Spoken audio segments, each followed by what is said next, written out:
And this is a real privilege to have time together and to just hear from three phenomenal leaders in our community and just members of Branksome Hall. And I look forward to the conversation, and it really is a conversation. So I have a set of questions here that's going to guide us, and it asks a little bit about your beliefs around schooling and education, your beliefs around leadership and activism, your own identity and how that informs your practices, and also just your advice. So I look forward to just walking you through some of the questions over this time together. For me, some of what it carried me through was just my desire to achieve and to excel.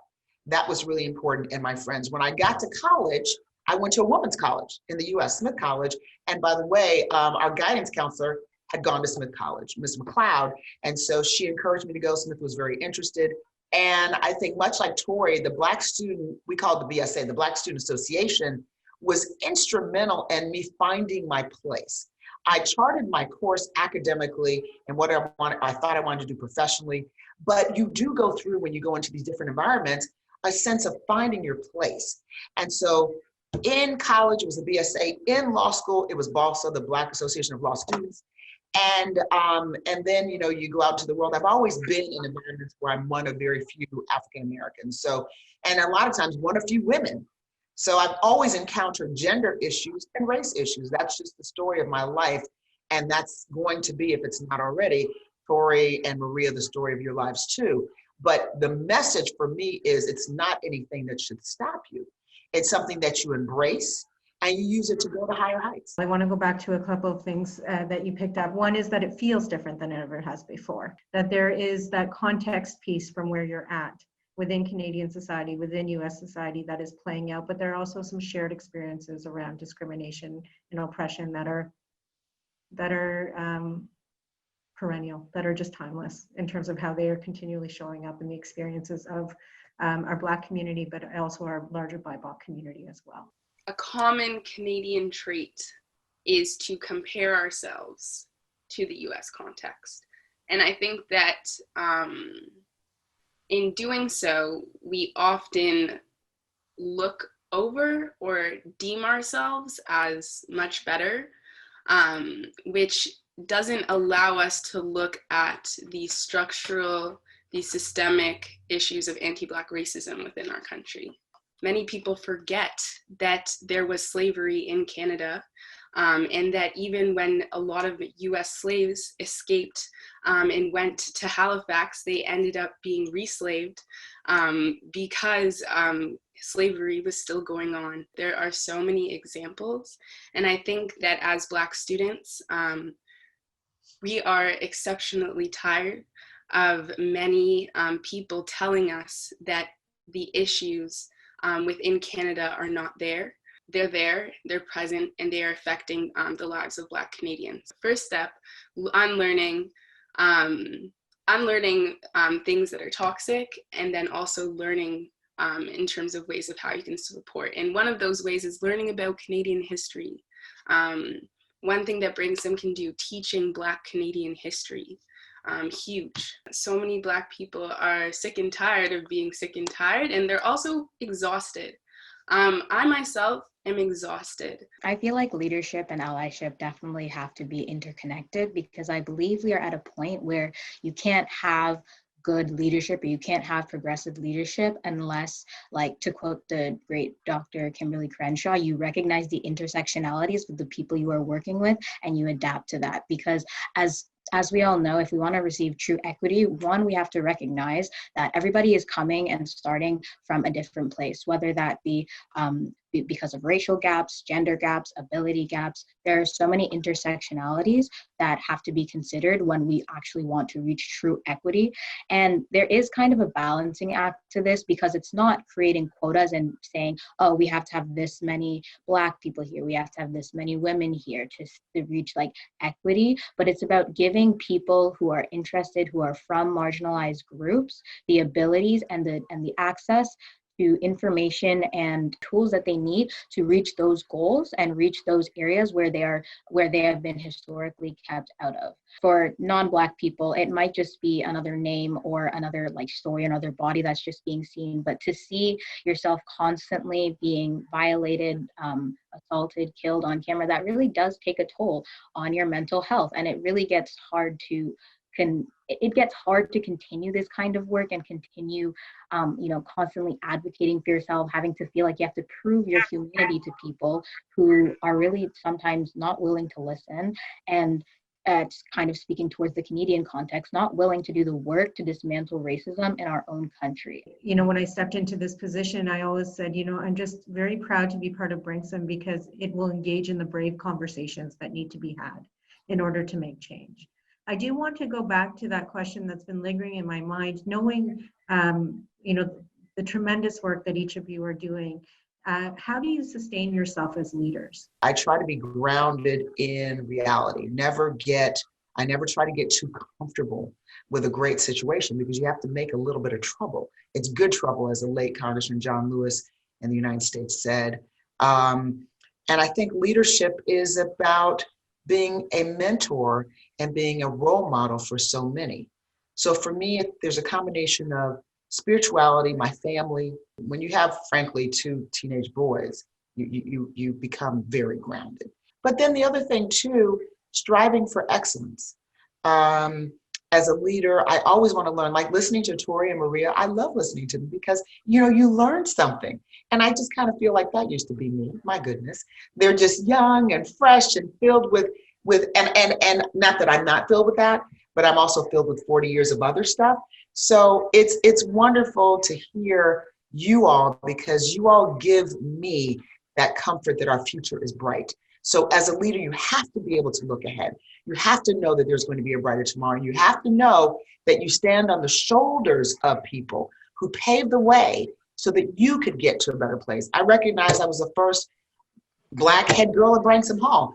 When I was head girl, I wasn't thinking of it as me being the first Black head girl at Branksome Hall. I was just thinking, I'm head girl at Branksome Hall, recognizing, however, that there had never been anyone to step in my shoes. I wasn't the first Black prefect, but that for me was leadership, recognizing that behind me, I felt sometimes, some way, somewhere, there would be another young Black girl who would be head girl. And I knew that I had to be mindful of that and set a great example, make sure that everybody in the Branksome community for years to come would know this is how color of the skin is not the issue.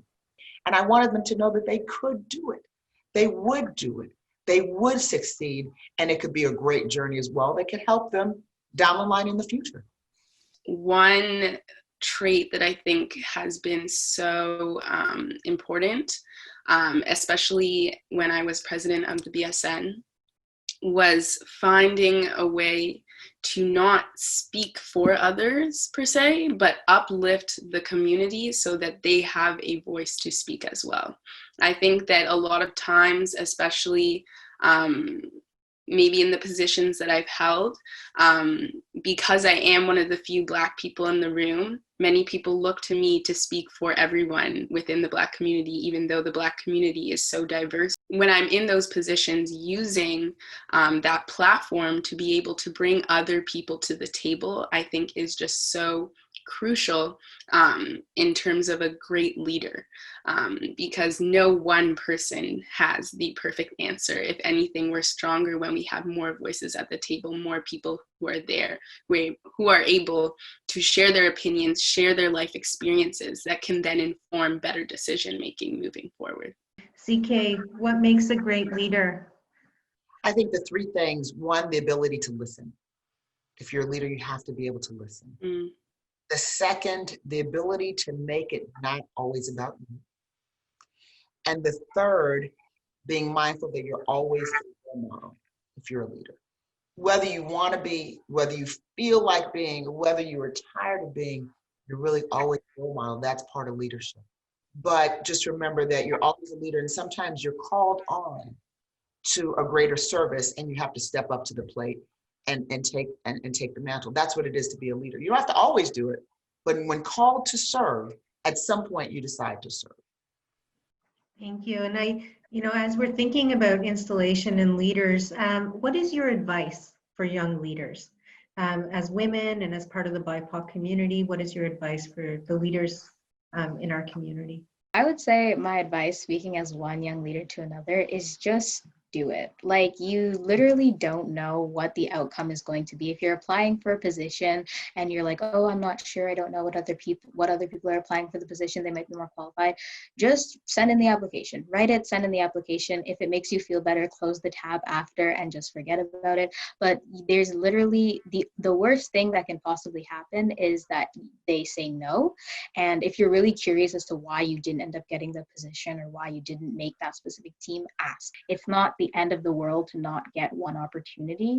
Just use that as like a learning point and use that as like a place of reference and something that you can remember that feeling, how it felt to maybe not get that position. And then when you do get the position, or if you do get the position that you really want, remember that feeling and remember how good it felt to work hard and be recognized for that position.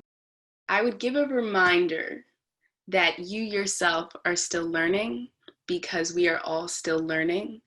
And within this role, or within your leadership role, always make sure to remember this idea and not act like you have all the answers. Because at the end of the day, I don't think any of us have all of the answers ourselves. I think that community and drawing on the insights and the experiences of other people is extremely crucial. You have so much power, you have to do great things, and you are an exceptional human being. And I think it's important to never forget that. You will run into Branksomites wherever you are, their family, and you have to, that expression, do you all still say the expression, keep well the road?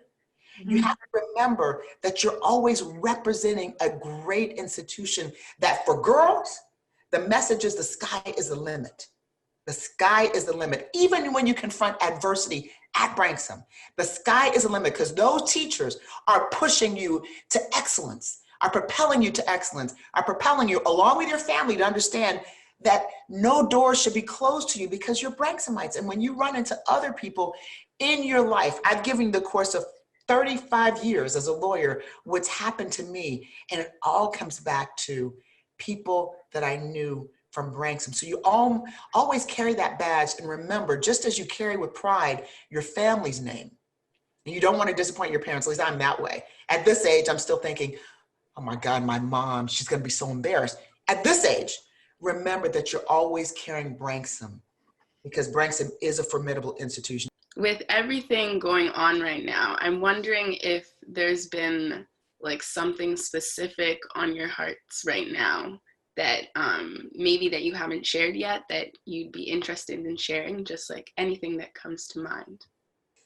Sometimes I live in fear. I live in fear. That's on my heart and on my mind. I admit that my sadness comes because I fear for my children. My boys got stopped by the police the other day, and 3 minutes, they were just driving to school. They go to a school much like Branksome, a private school here in the Atlanta metropolitan area. And my older one drives now, and his car, his dad got him, was in the shop, so he's driving my car, which is a sort of high-end sports utility BMW type thing. And as they're driving to their school, they get stopped. And I'm on some Zoom, you do it, all these Zoom to the Zoom calls. I'm on a Zoom call, but I always have my phone because I have children. And I see this text, and I tell the people on the Zoom call, I'll be right back. And I get off the Zoom call, and my older son says, Mommy, I've been stopped by the police. At that moment, I felt that there was a chance that not one child, but both of my children may not survive that experience. Just George Floyd was pulled over. That's here in Atlanta. All these people that you see, they may have just been pulled over, parking ticket, whatever. And we have this expression in the US called just driving while black. And so all the things that I've done as a lawyer, as a civil rights lawyer, fighting for people who have no voice, because I've done a lot of that, right there it hit home as I sat and prayed, and I said, Lord, please just spare my children. That was 2 weeks ago. I'm kind of getting emotional. And so for you young ladies, you have to understand that sometimes I still get afraid. And let me tell you, I'm ferocious in a courtroom. No one can tell me a single thing. Nothing. I've earned the right to be there, and I'm going, if I have a chance, my goal is to beat you in court, to persuade a jury and to win for my client. That's what I love doing. But at that moment, it wasn't about that ferocious trial lawyer. It was about that mother getting a text from her child, and both my kids were texting me. Every man in their lives has had the discussion with them of what you do when you're stopped by the police, wherever you are. If you're Black, you put your hands on the dashboard, you don't move, you do exactly what the police ask you to do. You do not engage. I tell my kids, it's not the time for you to show how intellectually strong you are, how your mother's this, how your dad, forget all that, because they don't care about that. And in a moment, they have a gun and can kill you. So just don't engage. Even if they slap you, if they beat you, just take it, because you have to live for me to help you. At that moment, they could have been a statistic. So, Torie, in answer to your question, sometimes I'm scared. And I'm scared. People can do whatever to me. Mm-hmm. Well equipped. But at that moment, I just prayed to God. I said, God, please don't let this be my narrative. And I'm reminded of that. And that's the tragedy of where we live now in this space. Thank you for sharing. And thank you for sharing. And it reminds me just how this is world's work. You know, this is not the work in a position that we're in as leaders or where we stand, but this is the world's work. People constantly try to find justification for the brutalization of Black people over and over again. And it's like, I'm tired of having to prove to people that it isn't justification that somebody had a counterfeit $20 bill to be killed, or it isn't justification that somebody ran with their back to the police and they deserve to be killed. It isn't justification that somebody even had a taser in their hands and then deserved to be shot. Like, I'm tired of having to explain the narrative to people that the police are not supposed to kill you regardless of what you have done. And I think it's very clear that there's a double standard of how police treat certain people who have committed crimes and who have killed people, which we saw in Kenosha with the 17-year-old who killed 2 people at protest, versus what we saw with George Floyd, you know, all the other names on the list. So it's just really tiring and really personal. Have to see those kinds of stories being replayed over and over again, and then having people deny it and having people try to justify that violence. It's a lot. Black people and Black women, so much, since we're talking about women in this case, just have so much strength and power and have dealt with so much. And I think I always love asking the question of what's on people's hearts, because I think so much we have to project so much strength and power, but while we move through the world, we carry so much on our hearts. And I think it's just so important every once in a while to just check in and make sure that that our hearts are being taken care of as well. So once again, just thank you so much for sharing. And I think my last words in terms of our talk, in terms of installation, in terms of Branksome girls, in terms of Branksome Black girls, like the phenomenal Maria here, I would just encourage Branksome to make sure that Black girls are able to be both Black and a woman at the same time within the space. Oftentimes within our leadership positions, we are incredible leaders, women, but maybe only just for Black History Month, then we're Black. And I think that a challenge that I put towards Branksome, and I actually talked about this with Lexi and Sophia in our article for the read, is creating spaces where young Black girls can be both Black and a woman and be able to release what's on their hearts and feel safe and feel like they belong, to be able to just kind of fully be themselves in a space that they love so much and that is their second home. So I just really wanted to conclude with those words and leave that maybe as a challenge for the Branksome community as we kind of move forward beyond this talk. As Branksome grows in this work, I believe we can do it. CK, you started the conversation saying that, you also have hope at this time. And I do think that this time has brought hope in a way that I have never seen before. And I do believe in the power of the students and the faculty and the employees at Branksome to really make this change, and that we're influencing many spaces. Having the conversation is great. Being inclusive is great. And I'm very optimistic. I very optimistic. So I'm delighted to be a part of this conversation and just delighted to share the stage with these two. I would call you all mini-me's. I was listening to you all and I was like, oh, that's so me. At least what I envisioned that I was at your age. But more importantly, it just makes me feel so good to see that Branksome continues to graduate young women of color who are leaders, who are out there, who are going to make a difference. There's just not even a question about it.